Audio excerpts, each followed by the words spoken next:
All right, hello and welcome to everyone. Welcome to A Conscious Way Forward. I'm your host, David K. Richards, and I'm here today with the wonderful, lovely, amazing, beautiful, spectacular Audria Johnson. No pressure on that introduction. And Audria and I work together. Audria is the founding principal and now the executive director of Growth Public Charter School, Growth Public Schools in Sacramento, California. And she is a very, very good friend. She is a soul sister. She's a warrior. She's amazing. And we have worked together now for about 3.5 years, and it's been an absolute delight. I've seen her grow into a spectacular leader and be a really true version of herself. And there's a reason why she is the first person I'm interviewing. Because when I thought about who's listening to this podcast, I was like, oh, I know they're going to want to hear from Audria Johnson. That's exactly the person that I want to hear from. So on that note, Mrs. Johnson, thank you so much for being here today. And I'd love just to hear a little bit about your journey with education, maybe a little bit about your background, and kind of help people get to know you a little bit better. Okay. Well, thanks for having me, David. No pressure or anything. It's like I only speak that setup, but I'm happy to be here. Very honored that you would want to talk to me about, and have me be a part of your podcast and your project. So thank you, first of all. Thank you. So a little bit about me, my journey into education. So I am Audria Johnson. I am the twin sister of Audra Catrice Jennings. We were born in Atlanta, Georgia, born and raised. And that's really the core of who I am. I'm just a very chill, humble Southern girl. Like, that's how you can sum me up. But I got into education. So, in going to school, I've always worked with kids, whether it would be at church or like in children's church or babysitting, things like that. And I've always loved working with kids. And so I kind of had the idea of becoming a teacher kind of in my mind. It just came to me. I just recalled this literally as we were sitting here. I was a part of the Future Teachers of America in high school, that club. Wow. I actually forgot about that. But when I went to college, everybody wants to go to college and be a doctor. So that's what I was going to be, a doctor. But I was like, oh, kids. So I'll be a pediatrician. So went to school for that. And then, took chemistry and was like, no, this is not for me. And so then, through many other majors, which I won't bore you with all the changes that I made along in that freshman year of college.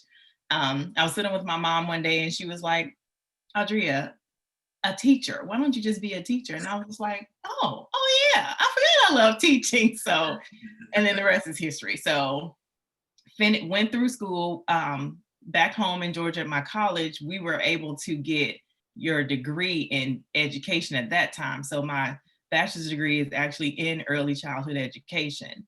And so I went straight out of undergrad into my first year of teaching and haven't done anything since. I've always worked in education.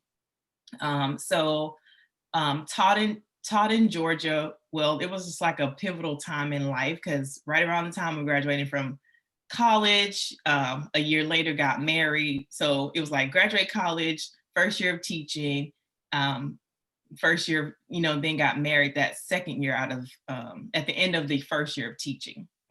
So it's just a lot of like life milestones happening in that little period of time. Yeah. And so then just taught. I was a kindergarten teacher, third grade. And then I taught second grade for a year, the year before we actually made the transition and moved to California. We moved here with my husband's family. They are pastors and they moved my husband's family is originally from Sacramento and they had moved to Georgia when my husband was about 3 to help his uncle start their church in Atlanta, which is the church that I grew up in, which is how we met, my husband and I, and his whole family. And so years and years later, his parents were called back to Sacramento to start their own church. And so we came with them. And so that's how I got here. And when I got to Sacramento, definitely wanted to continue into the classrooms and teaching and everything. And so my first job out here was at a Christian school, Christian private school, teaching preschoolers. I had 3-year-olds, and I did that for 2 months. Glad it was over. And then I got on at another charter school here in Sacramento, St. Hope Public Schools. I taught first grade at PS7 Elementary School for the entire time up until I transitioned over to GPS. And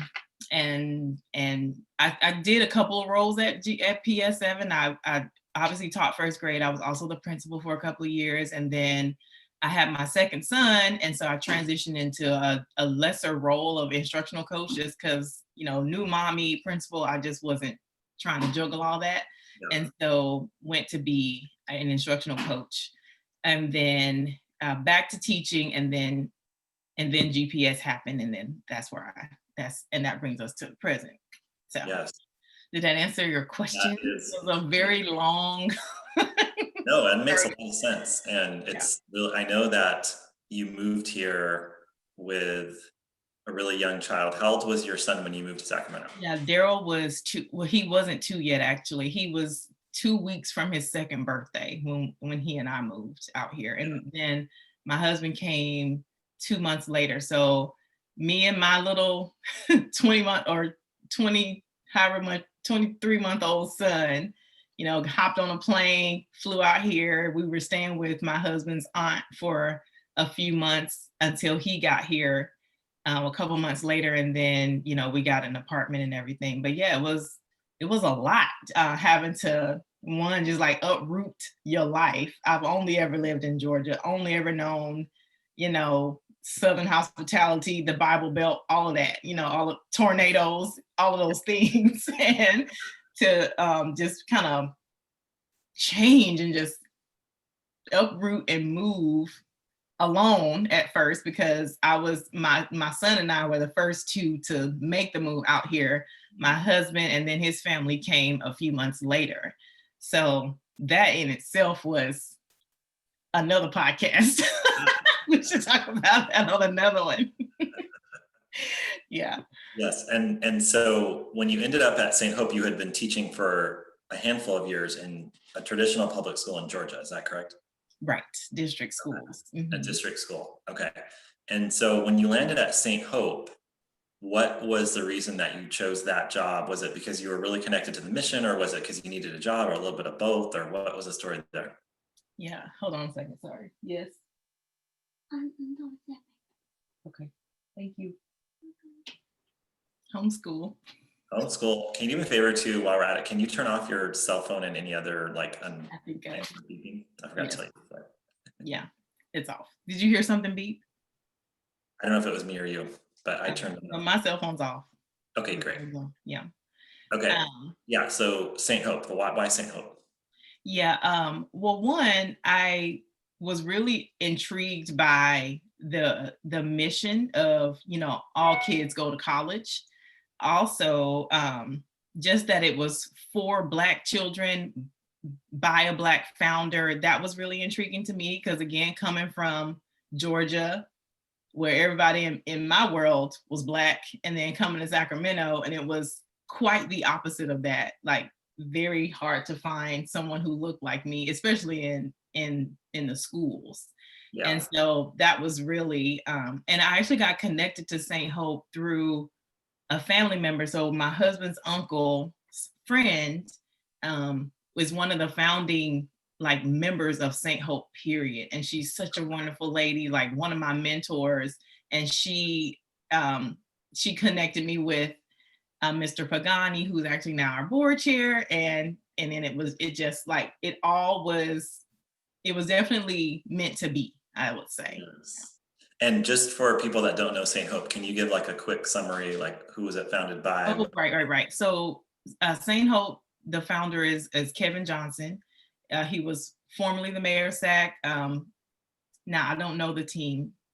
He played for the Phoenix Suns. He's okay. One of a very great NBA basketball player. Thank you. I knew it was basketball. I didn't know what team. So yeah, so he was the founder of St. Hope, and it started with Sac High, so Sac Charter High School, and Okay. then it grew into a district that included PS7 Elementary School, PS7 Middle, and then there was a preschool at one point as well. Okay. And if I remember correctly, he actually started a small after-school program in Oak Park. Yes, Grew into it. that's how it started, as a after-school program for boys, and then it just grew into the high school. Right. And I don't know if this is stated in the mission, but is their mission to actually serve African American children? It doesn't state it specifically in the mission, but it is very much so for that. Okay. Yeah. Okay. So when you got here after being in Georgia, you Mhm. then entered into St. Hope. And how was it different from the teaching and learning and the experience you had in Georgia? Well, it was like I was starting all over, because being out in Georgia, I was very, very new in my career and didn't really understand a lot of things. And Yeah. so I was just a new teacher, and I was like, oh, I just want to be here and I just want to teach and things, and not really recognizing some of the, systemic, just general issues with Yeah. public education, particularly like, well, I don't want to throw shade or whatever, but just like with districts. Yeah.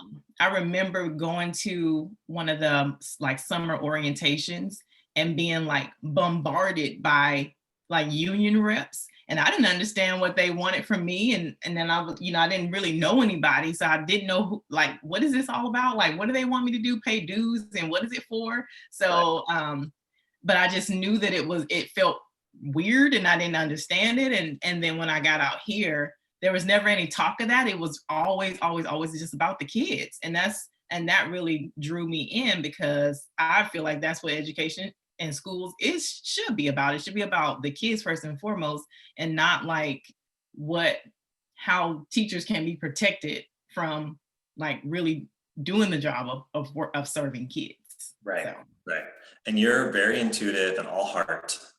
We didn't say that at the beginning, but you're all heart and you're very intuitive. And so when you say like, oh, maybe I didn't understand all the details as a young teacher with the unions and what was going on, Yeah. but you did intuitively know like, oh, I know I just want to work with the kids. Like I got an elementary education. And when I first met you in the interview, you were like, I love kids. And it was not, I could tell, I was like, this is not BS. Because of course, everyone's supposed to say that in an interview, especially if you're trying to be the principal. I love kids. I was like, oh no, this woman is dead serious. Like she is all heart. She's all about the kids. Yeah. And so here you are at St. Hope, and you feel like, okay, this place is all about the kids. And you were a first grade teacher, correct? Yes. For a long time, like 10, 11 years. Yeah, I started in mid-year. So there was a teacher who, I think she left she got hurt or ill or something. So she was on leave. And she was on leave, but then decided not to return. So there was that opening. And so, yeah, it just kind of fell into place. And there I was. And your son attended, is that right? Right. When I started there, he was 4, I think. Yeah. And so he started a few years later in kindergarten there. And he went K-5 at PS7 Elementary School. Okay. And what was your experience like in the decade or so you were there?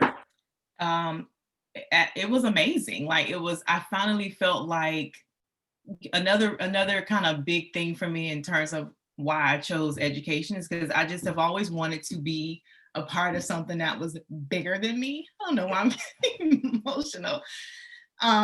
It's hard. Yeah, having friends and stuff who make these choices of careers that they choose based on like what the salary is going to be or what the perks are going to be or if it's a sexy thing or whatever, and I just never really was drawn to that, which is probably why it didn't work out for me trying to get in to be a pediatrician, because that just wasn't, it was more so for the beauty of it all.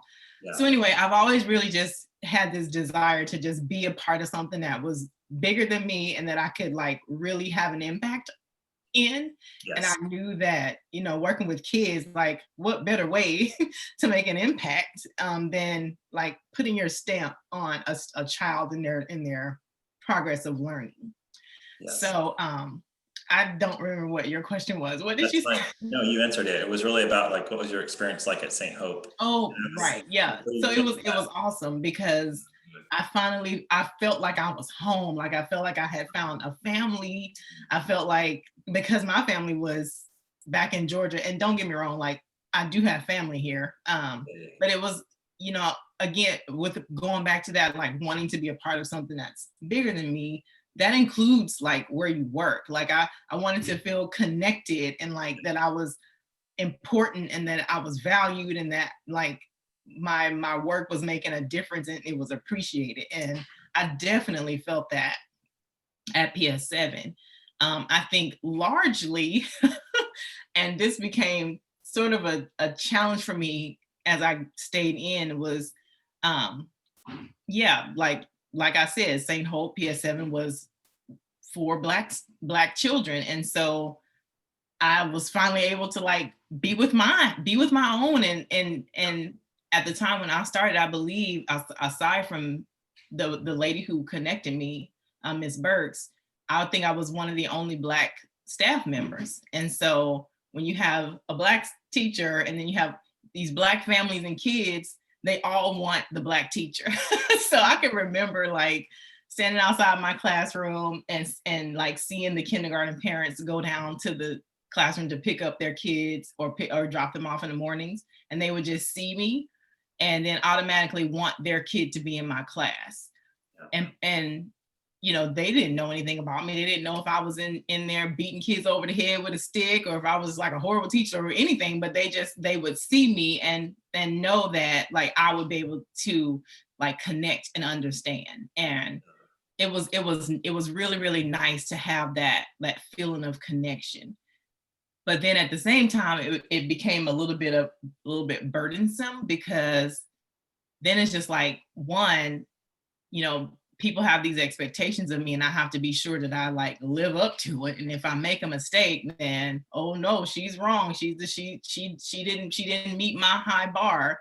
Right. And I had like quite a few like instances where I feel like I didn't meet the bar of what someone was expecting of me, probably just because I was a black woman.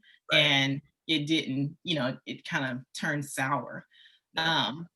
But through all that, I would feel a little bit like, wow, I really wish that they would want to know me as like a person or as a teacher and not just and like how I can like what I'm doing for your kid, not just I want my kid to be in her class because she's black. Like right. But I mean it took me some time to like really, really understand like why that was. And it didn't really kind of hit me until after I left PS7 and came into the different school setting where it wasn't common to see black teacher, black anybody in the school. Right.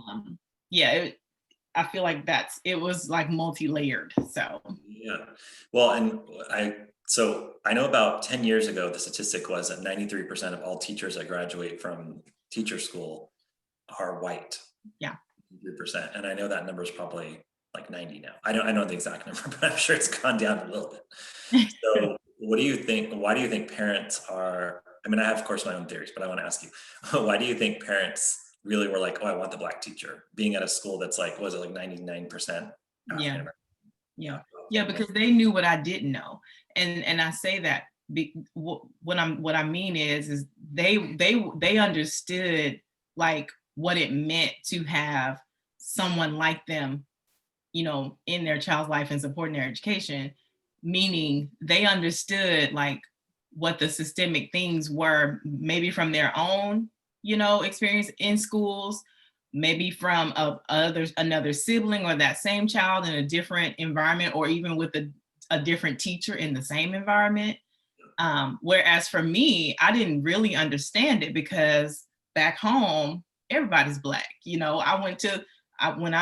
in the schools that I taught in, 95% of the teachers were Black, same with the kids. So it was just like, it was a bit of a culture shock for me when I got here because of the difference. And so me coming in with the mindset of not really having experience nor really understanding, because I was very young in my career, like all of the crap that is the public school system and how it's designed and all of that sort of stuff. I just didn't have that lens, but to like really understand why that was so important for the families at PS7 when they saw me. So So let's break that down, since we're talking about the elephant in the room, which is yeah. make this no more an elephant, but literally what everyone's talking about every day, all day, all the Mm-hmm. time. Mm-hmm. So we're definitely talking about here. What, just to break it down for anyone who's listening, what do you mean by the public education system and the systemic? Oh gosh. Again, I'm just leading you into it. We talk about this all the time, so I'm just. Yeah.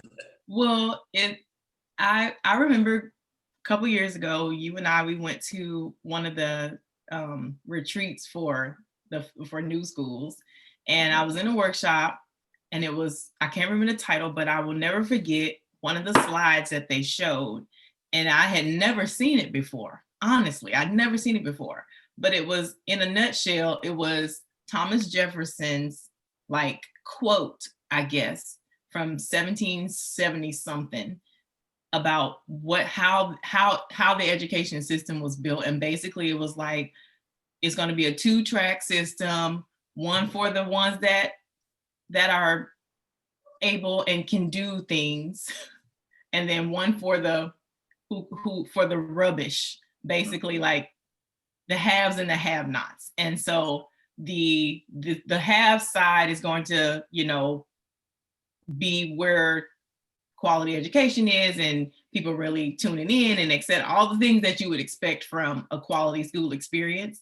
And then the other side was going to be for anybody who didn't fit this side over here, the slaves, the whoever, and so that it really struck me. It struck me for a lot of reasons. One, because it was just so like eye-opening. Here I was, several years into my career, and not ever really truly having the understanding of how this system of education that I love so much was actually built. And it was shocking, it was crushing, and it just really made the light bulb go off for me, and it made my passion even greater for changing that up and not accepting that. I have 2 sons. I have 2 Black sons, and they're not rubbish. They don't deserve to have a crappy school experience just because they're not of a certain echelon, And it's just really sad that that's what our education system is built upon. It's sad that people don't know that, like me. And I just wonder, like, if that was news to me, I wonder how many more people don't even realize that, Yeah. So, yeah. And a lot of people that I speak with are like, oh, we really have to change the education system. We have to change it. And a lot of times they'll talk about, oh, we need to make it more, progressive, and kids need to have more choice, and there needs to be more empowerment for the teachers, and all these things, which are great. But I think if you're not talking about the way the system was designed to actually, hold certain people back and elevate other people, and then if you think about it, the whole entire system, if the system's built that way, that's the way the whole machine is working.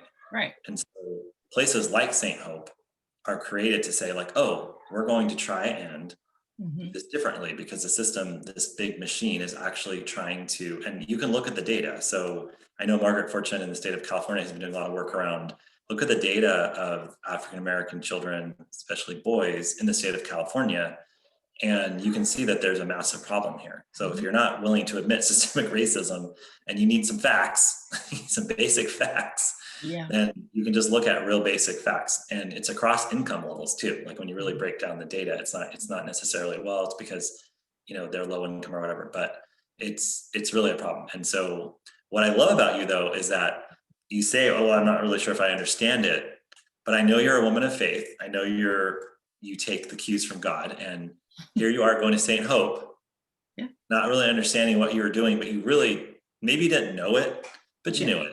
Mhm. And and you knew that you wanted to be something bigger. Now, did you get guidance from God to go to St. Hope, or was that more just like, because I know we have a story about how you ended up at GPS, and we'll get to that, but was there some sort of guidance to go there, or was Well, I mean, I think there's no such thing as not having that exactly. guidance, totally, like, just the connection. I remember where I was over at my husband's cousin's house, and we were just talking about me needing to, I was, trying to find a job, and I was, trying to get into a district where I live. And I remember his cousin said, "Oh, what about PS7?"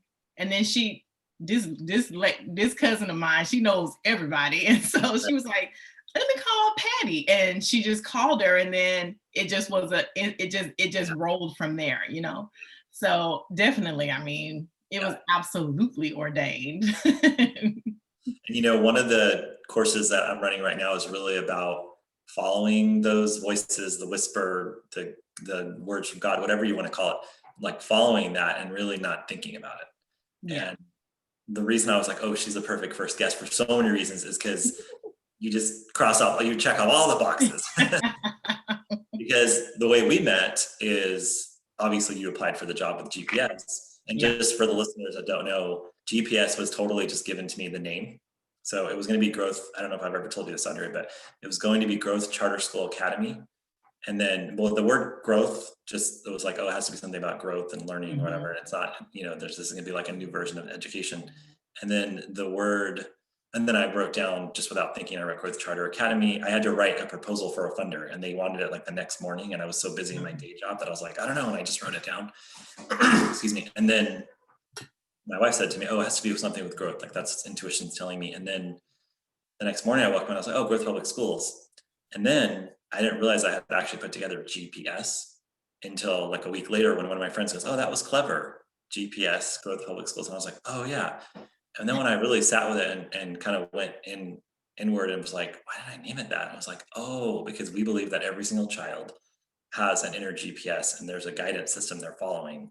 Like I said, depending on your belief system, if it's like your belief system that it's God or whatever, there's an inner guidance system that is guiding you. And I just think it's so amazing that you ended up at St. Hope and you had this really cool experience. So St. Hope, 10, 15 years ago was really like the cutting edge of charter schools. And they're still doing amazing work. But when we met, we really talked about the next kind of level or whatever you want to call it, the next phase of reform is taking what they've done to really prove that every single child can learn at high levels, which it's really sad that I have to say somebody has to prove that. Yeah. But if you're thinking about our education system, which is all about the haves and the have-nots and assuming that people aren't going to be able to learn and there's problems with them and it's all about how, they're not smart enough or whatever. Yeah, you have to have some systems on the side like a St. Hope and other charter schools like Success Academy that are serving predominantly Black and brown children and really saying, hey, we can do this. We can do this when we stop worrying about adult issues and arguing about everything. We really focus on the kids and hold high expectations. But then we met and you told me, and you always laugh every time I tell you this, you were like, I don't know if you're a religious person, but you're supposed to give me this job. Always laugh every time you say that. Cracks you up, right? Because you can't even believe that you would say that in an interview. Is that why it cracks you up? Yes, exactly. Like, really, Drea?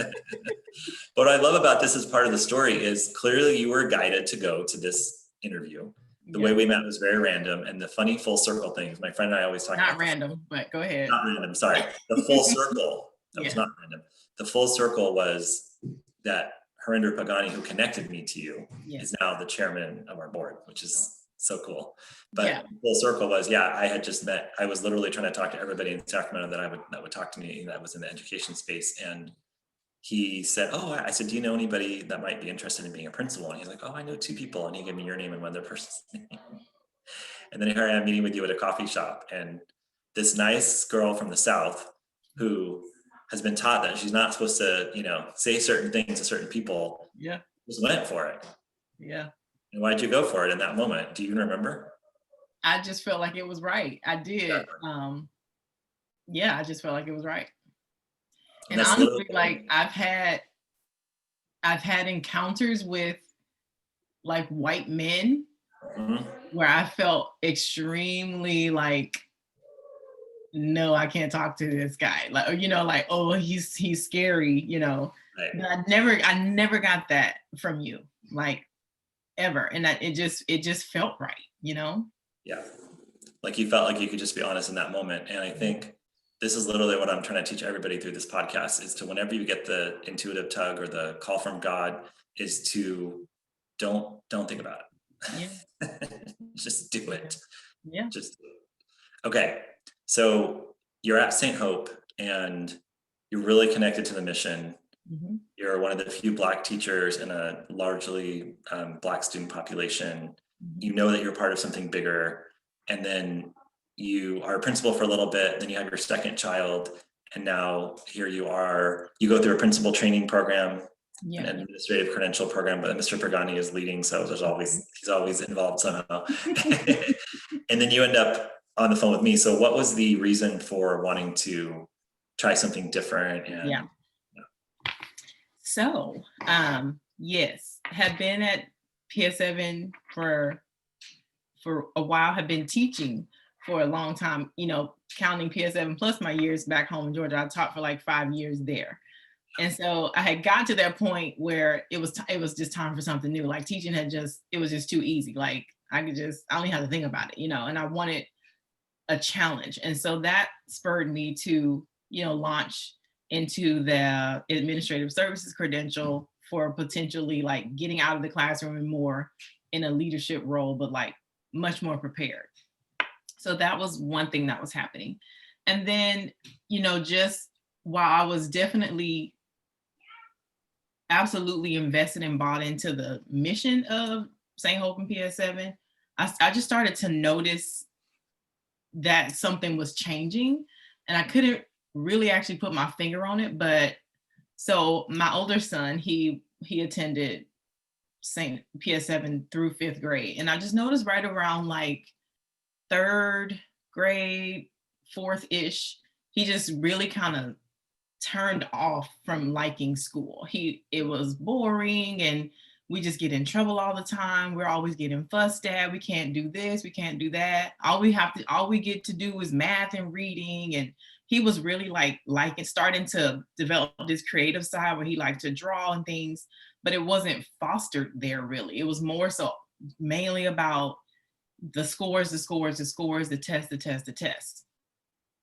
And that has been working because, like, again, like St. Hope has done amazing things for improving the outcomes for kids in, yeah, marginalized communities. So, but as a mom, it started to like really hurt me and stings, like my kid doesn't like school. And this is coming from somebody who loves school, like the beginning of the year, back to school, the teacher, the back to school supplies section, like I'm all there. Like I just love school, and I want that for my kids too. And to see him just kind of fade and not want to be there was like, okay, what is happening? So I really started to just like look broadly at what's happening here.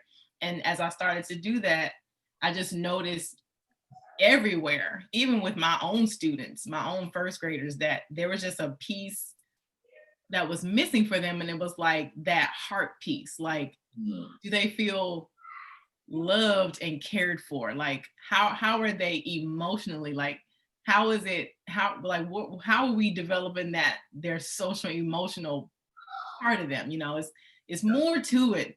Yes, the reading, the scores, the math, all that is super important, especially some might argue for communities that of like where the kids at PS7.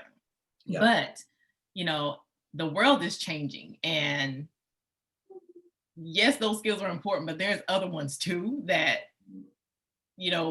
I just didn't feel like they were getting all that they needed. I would try little things in my own classroom, yeah. and but it just wasn't enough. So So that was 2.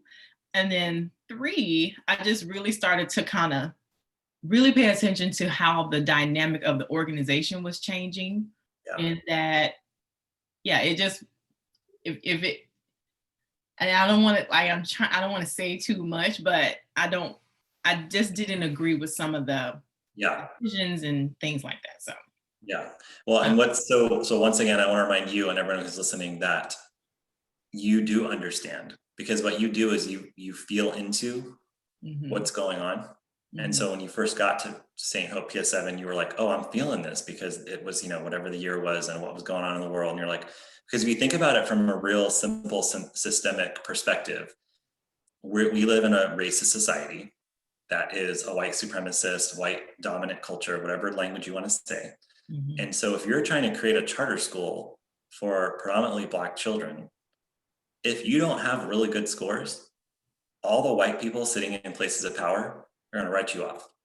Yes. So from a systemic point of view, you're like, I got to show these people that the way we're doing this actually works. So you have to double, quadruple, 100% down on this test scores. Mhm, And what you're saying is and then at the same time, that you want to really raise expectations for children, mhm. right? So this is like the wave of charter schools in the 2000s and the 2010s.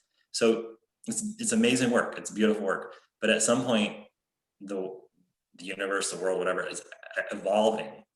And Yeah. now Audria, being the intuitive, beautiful woman she is like, wait, my own child is like dying on the vine here. And I Mhm, know that we can do better for these children. And I know that St. Hope has a great mission and they're doing amazing things, because without a St. Hope in the community, the kids go back to a school that has low expectations, yeah. and it It's doesn't so even, bad. they don't help them learn how to read or whatever, right? Yeah. And so so then you started to intuitively be like, oh wait, I know there's something, I know there's a different way. And um and then we find each other. Yes. Yes. And so let's talk about GPS now, and let's talk about how what we're trying to do and how we're merging our experiences and our vision and everything coming together, and where we are, and like what's the point of GPS and what do we do and how's it different from St. Hope and how's it different from the traditional public school around the corner. Where do you want to start? Uh-huh. I Well, said a I lot of think things. that, Yeah. Or what uh, just like what brought you to GPS? Like what was it about? So if you're at well, St. Hope and you can see yes, it, what it was so it was just the focus on the heart, I think. And that social emotional component that is what I was feeling was missing from my experience and my time and my work at St. Hope. Whereas it was more so about, can the kids like execute this, get this score, as opposed to how are you doing? Like, Mhm. how can I support you? Like, what are you feeling right now? And I feel like it can't be all or one, or all of one or the other. Right. There definitely has to be a fine balance of the two focuses. But I just felt as though, St. Hope was not paying attention to this over here at all. And Yeah. it was like, yeah. So what drew me to GPS was just that. And some of the messaging and things on the website and the job posting materials, it was all about like, some of it was a little silly with I kids and remember you things telling me that. stuff like that, but just that focus on that those 3 letters, SEL, that social emotional learning. And what was really striking to me from that at that time was because I now had my second son, little Donnie, who is fitting in nobody's box. Okay. Yeah. And I just know that like the school experience that my older son had would not work for Donovan. Like, it would not. This kid feels everything and he wants Yes. to express it all the time. And He's a beautiful child. Old soul, old soul. He I is. knew that he needed to Yes, be I in love an environment where that was going to be nurtured and fostered for it. him. And so, yeah, I just was like, that was another like spur for me to like move on and be at a different type of school, because I knew that I wanted him to be at school with me. Like, I've been truly blessed to be able to have had both of my kids at the same school with me, and I can be a part of their learning process. Yeah. Um, so I knew that something needed to change, and like Donnie was a big like factor in that. It's just, yeah, because just last night, for example, and this is what I said to my husband, like, that's that GPS education right there. He comes downstairs. He is 7, no, he's 6. He comes downstairs and very clearly says, "Mom, I'm bored and I'm hungry." Like, and I was like, okay, well, way to express your feelings, honey. Like, you just said that super clear. And honestly, I know grown people who cannot so accurately express how they feel. Yeah. And now, yes, Donovan has that innately, like, but he's also at a school where it's being celebrated, and he's not like shunned, and he is not like shut down where it goes away, and then he, you know, would end up not liking school because he can't be his full true authentic self. Now don't get me wrong, because it definitely is a challenge sometimes, because he just wants to all the time talk about how he feels, and sometimes we just got to get to the work. But I it's so it like it's at a place where at least it's there, because that's so hard to get people to like it. And that's why it's just really important that, and it's just really exciting that we have a whole school of kids who are learning that and getting that practice and that nurturing, and it's accepted and okay. And you know, I just feel like what positive adults they're going to be, and they get out into the world and they have these softer skills that, you know, GPS really attunes to. So Yes, and it's so interesting as you're telling the story, I'm kind of seeing like the bigger picture of education and where things need to go. And it's like, as you're talking about St. Hope, it's like with the times, there needs to be an evolution. yeah. You have to evolve with the unfolding and the progression of what's happening. And so that wasn't really happening. So you, being the beautiful soul that you are, is like, oh, I need to evolve. And then your children too, you're like, okay, now my second child is very different. And he's like a free spirit, and he's an old soul, and his boy is amazing. I love him to death. And so you're like, okay, I need to try this different school. But at the same time, what I think is really interesting is that there were parts of the story that you were like, I don't know, there's like this rainbow and butterfly element that I'm kind of like, are these kids gonna actually learn anything? And then a little bit of the, well, it's just white guy talking about diversity. And I don't know if you've ever said that one, but whatever might be going through your mind, but you're like, well, I'm not sure. But again, you're following Mm-hmm. truth, you're following it, and you're like, Mm-hmm. and I love that you say like, oh, I'm not really one to try new things or take risks. And I'm like, may I remind you that you quit your long-term job with benefits, security, Yeah, like, you know, this revered teacher in your school, to go to this brand new school with yeah, no, that maybe was we had a crazy. building when I hired you. Okay, we had a building and we had a few students and we had some funding, but really like the whole thing could have been not made it past a year. Yeah, And you just jumped off into the deep yeah, you're right about that. end. I actually have not put that together like that since before you just said it. Yes. Yeah, And then that's the kind other of piece, crazy.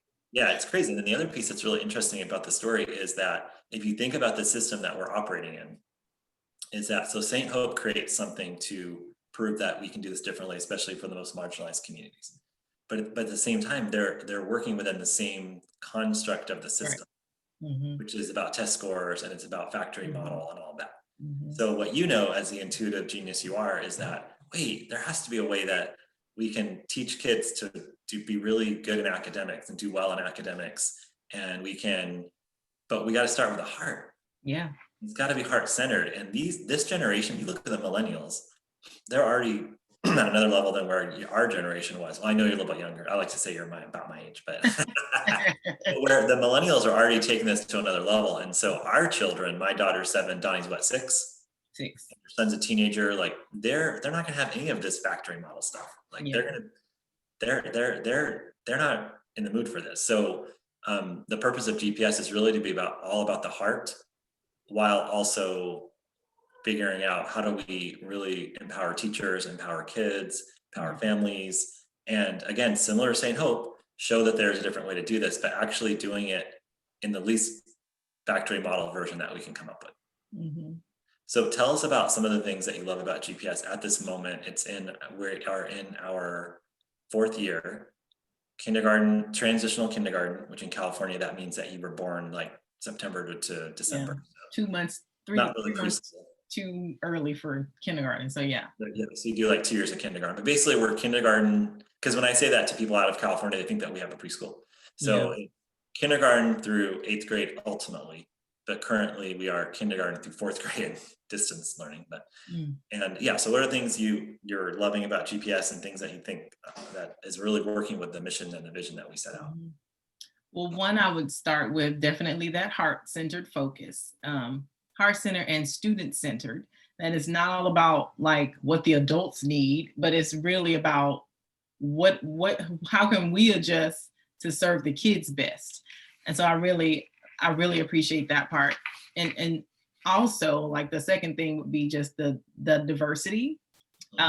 So going back to my two sons. So Daryl, my oldest, being at PS7, he grew up K through 5 with all students who look like him, all Black. And that's fine, it's fine. Similarly with me, like back home in Georgia, like everybody's Black. I wanted something a little different for Donnie because we do live in Sacramento, and like for example, like our neighborhood is not all Black, and so there's people of all different kinds. And so for both of them, I want them to have friends and have relationships with people of all different types of people. Yeah. And so Donnie gets to have that. He gets to be in a school where his little best friend is a little white kid. So and same with my oldest now, because he's in a more diverse school as well. But yeah, I think that was just really important to me.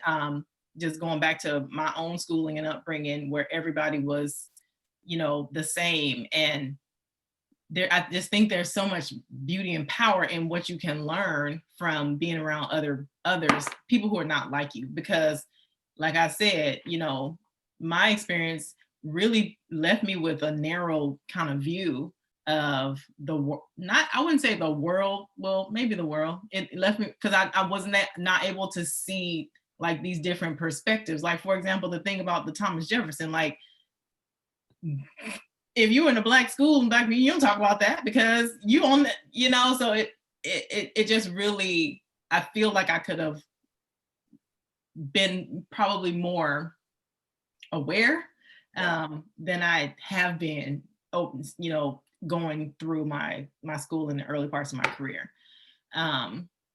So yeah, mainly those two things. And then with the diversity, we have an amazing team. And so going back to my experience at PS7, where we have kids who are Black and brown, and most of the teachers are white with blonde hair.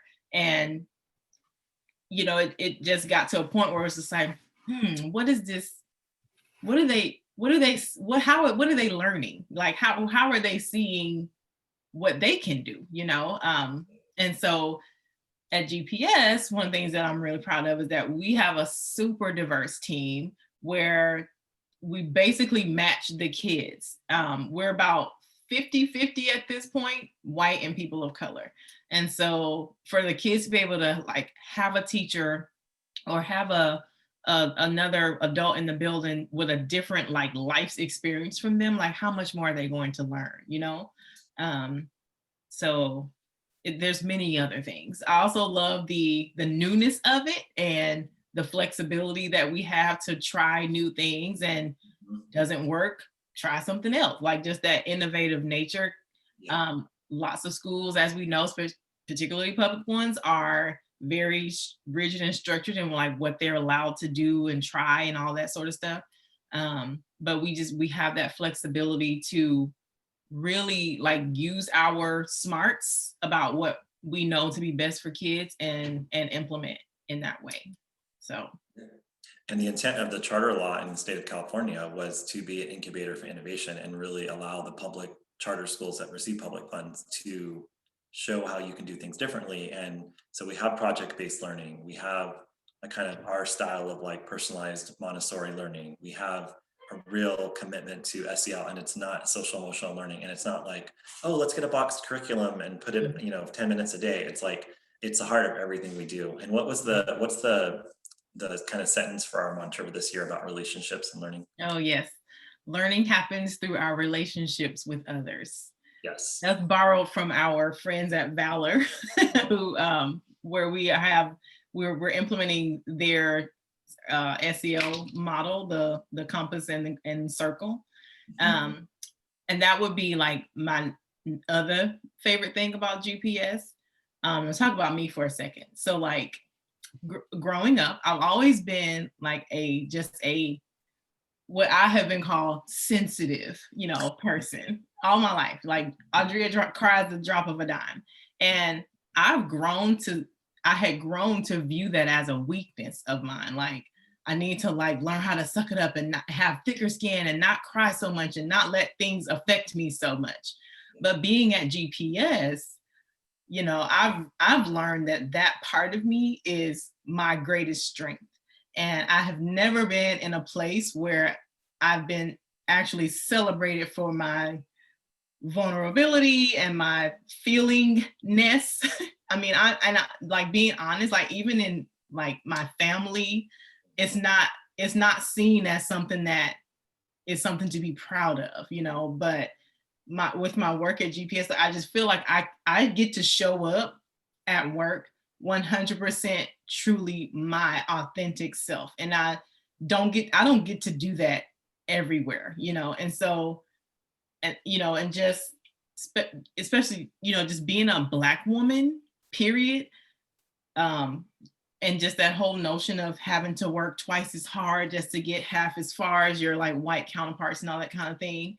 And not most people of color, when surveyed, they will not answer positively that they can be their 100% authentic, like show up their whole self at work. But GPS allows me to do that. And as a result, being the leader, I feel like I'm creating an environment where everybody can do that. Like we have our weekly circles with our staff, and just the level of like uncovering that people are showing and just sharing about their lives and things that are important to them and their values, and like where in the world can you go to work and do that and it's celebrated and you're supported, and it's just a part of what you do. I've never seen anything like it, but it's just, yeah, it's the best thing ever. Like I don't feel like I have to pretend or hide or anything. Like if I feel like crying, I just cry and everybody knows, and they just pat me on the back and keep on going. Yeah. So yeah, it's great. We cannot pass this one up quickly because first of all, that is literally my dream come true. You touched my heart. You literally like made me drop my heart because I knew intuitively that I had to hire a person of color to be the leader. And just to be really clear, I no longer lead the school. So Mrs. Johnson is now the executive director. So she is what we like to call the HBIC for official title. But really, in all seriousness, like I think I've said this before, and I know that we will probably do some study or write some case study or something about DEI with the white founder and the Black woman, because we're not officially the co-founder, but you basically become the co-founder, now the executive director. And what organizations can do to make people of color feel comfortable in their skin, in the moment, in their, in the building. That is literally the most beautiful thing I've ever heard. And the fact that you can then take that to the teachers. And I always say to you, like, if I try and hire diverse staff, there's going to be when I'm in the interview, they're going to be looking at me a little sideways because they're like, well, I'm not sure if I can trust you given the world we live in. And you seem very trustworthy, and they might not have the faith that you have just to jump in and trust the guy. And so they're a little nervous, but once you're able to lead the interviewing and lead the process, people start to feel more comfortable. So I really want to make sure that people hear that is the whole entire goal of the organization, is that everybody feels like they can be authentic to themselves and that they can follow their inner GPS. And to have you say that as a leader, and then think about how the kids are responding to that, because that means that the teachers in the building feel like they can be the most authentic version. And how many times have I told you when you cry in a meeting and you're like, I can't believe I cried? And I'm like, no, listen to me. Brene Brown has written, I don't know, 4 books now, thousands of pages, thousands of notes on research on this, on like the thing that makes the #1 best leader in the world is vulnerability. And why I wanted to interview you first is because not only are you an educator, but you're the model for leadership. And we will continue the conversation and talk about your leadership journey. But just to remind everybody, yes, this is, we think we're supposed to be all strong and fake it till you make it and all this stuff. But in this world we're in now and the air we're breathing and where we are today, that's not where we're going. And that's not what our kids need. And you are the embodiment, you are the epitome of a heart-centered leader. Thank you, David. I only speak the truth. I don't BS anymore. I just tell the truth. Yeah. That's all I know how to do. And I'd love to just hear, as we wrap up this part, we decided that we would talk about GPS and kind of your journey with education and what we think education needs to be. And then we're going to have a second part where we actually talk about your leadership journey and kind of gleaning some of those things that we've kind of hinted at during this conversation. But where do you think GPS can go? And how do you think GPS can be like a beacon of hope for the future of public education? Small question. That's a heavy question. Well, I don't know. Even in the next few years, and then we'll extract out from there. Like where do you think GPS can go in the next few years with this heart-centered?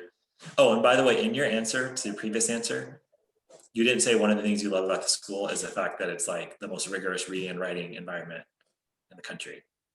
Yeah, because that's like a given, like it's going to be part of it. But yeah, I mean, just or is that question too? There's too much in it.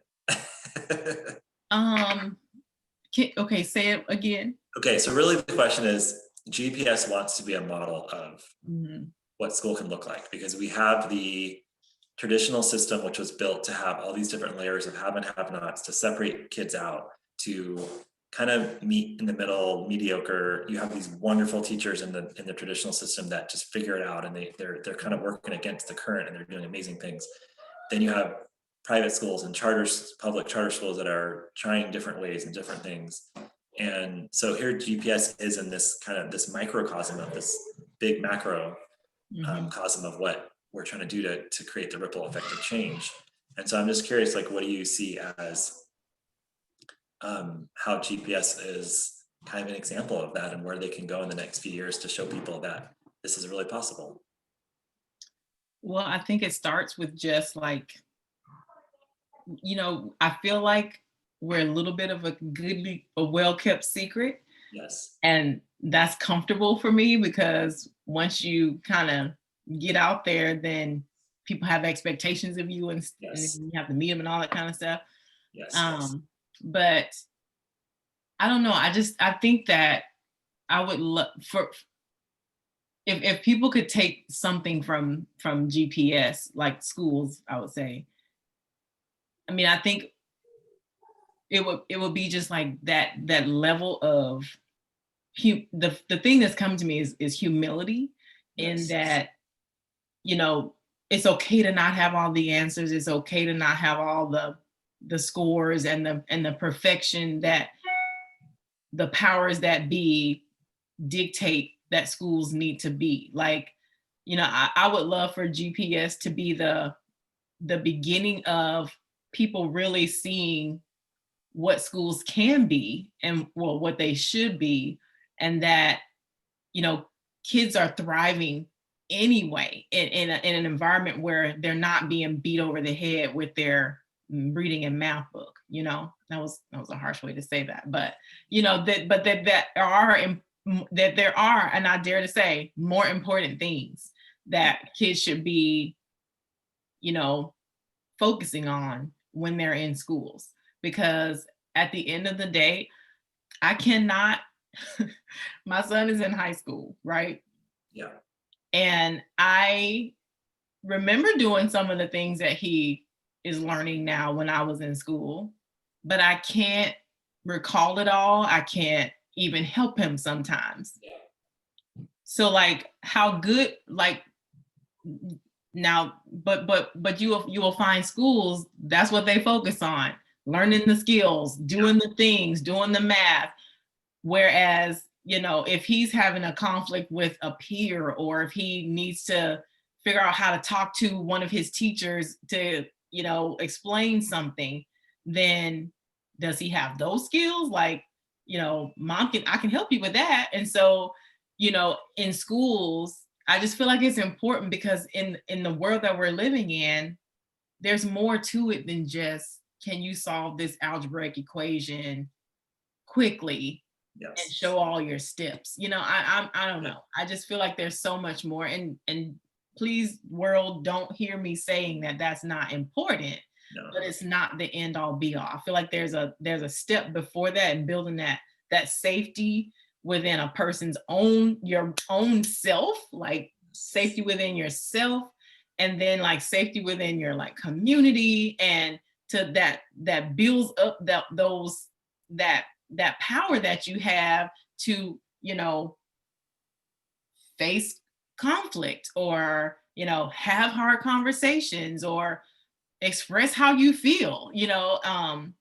So it all works together. So I just would like, you know, I think GPS is a model for that. We do not have it down pat, like I couldn't write a book on it or anything, but you know, we're still growing in it. But I definitely think other schools and leaders could like take heed to some of the things that we're doing with Well, regards to that. right. And what you said exactly right there, which is we're not here to be perfect and box it up and say, oh, this is the model that everybody should use and this is how you should do it. It's more about just showing people that if you can really, really just focus on the heart. Mhm. I mean, these are children. These are young children. Like, they can show us how to do this. They show us every day how to focus on the heart. And if we can just focus on the heart and really get out of their way within a program that's obviously got the right structures and everything in place, and it's not just willy-nilly, but if we can create a system where the kids are at the center and the adults are treated respectfully, then when people come in and say, oh, well, what curriculum are you using and who is your this and what do you do for that, and then you just look at them and you're like, I'm sorry, take a deep breath. Yes. Tell me which kid you love the most in your school building right now, Mhm. and tell me why you love them and how you've served them today. Mhm. And if we just lean on that, and then you find these amazing people. Like, educators are empaths, they're heart-centered, they want to serve children, they want to help children, they want to love on children. And they're just like, yeah, sure, how can we do this? What can we do? And then the other piece is, I think, with this new organization I'm building called Heart of the Matter, what we're hoping to do is highlight schools that are doing really cool things. So we're not saying growth public schools is like the way to do it, because I Yeah. think there's a very egoic, kind of arrogant, oh, well, our school is the way and everyone needs to. No, we're saying that there's all these ways to do heart-centered schools. Heart-centered learning could be an after-school program. No, it doesn't even have to be a traditional school. And what I want to do with the Heart of the Matter is really show people, here's the schools we can highlight, here's the things they're doing, and actually what they're not doing is they're just being art. They're being art all the time, and we overcomplicate it. So Yeah. on that note, No. we're gonna wrap it up. Is there any kind? Are there any final things you want to share before we close up here? No, just on that the notion of just being that intuitive leader, just like being led by your intuition. Um, there's so much to that, and I'm saying there's so much power to that. I even find myself like when I'm having conversations with people on my team, and they'll ask me a question like what should I do, and I find myself saying, what does your gut tell you? Yeah. And I didn't even like really kind of recognize that that's what I'm doing. But yeah, there's not always a ABC 1, 2, 3 kind of black or white answer to life's many questions, you know. It's like, what did your gut tell you? What's your intuition? And so I should have worn my shirt that says follow your intuition. Sure. Well, just so you hear it here, I will be writing a book on that. It's going to be titled The Intuitive Leader Within, and I'm sure you'll be featured in it somehow, some way, because you are. I'll write a chapter for you. There you go. Thank you. Because you're a great model of really following the leader guide. And I don't know how many, I mean, 5,000 times in the last few years where you said like, I know I'm supposed to do it this way, but something's telling me, Mhm. and you're following it. And that's okay, here's what we're gonna do. We're setting up, you know how they set up the sequel, like in the Yeah. movie? This Mhm. is the dramatic scene where the person is hanging on the cliff and then we end. The cliffhanger is that Audria and I, Mrs. Johnson and I, we're going to continue this conversation around intuitive leadership and how she embodies this and her journey being a Black woman in a white dominant culture, and how we've gotten through all of this and what it's been like and what she's learned and what she wants to share with you. She's hanging on the cliff right now. So hopefully you're with us. And we're going to do it back to back. So next week, we will do the part 2 interview with the wonderful, tremendously amazing Audria King. That's right. Johnson. Audria Johnson. All right. Thank you so much for taking some time with us, and we will be talking soon. All right. Thank you, David. That was fun. Cool. Bye.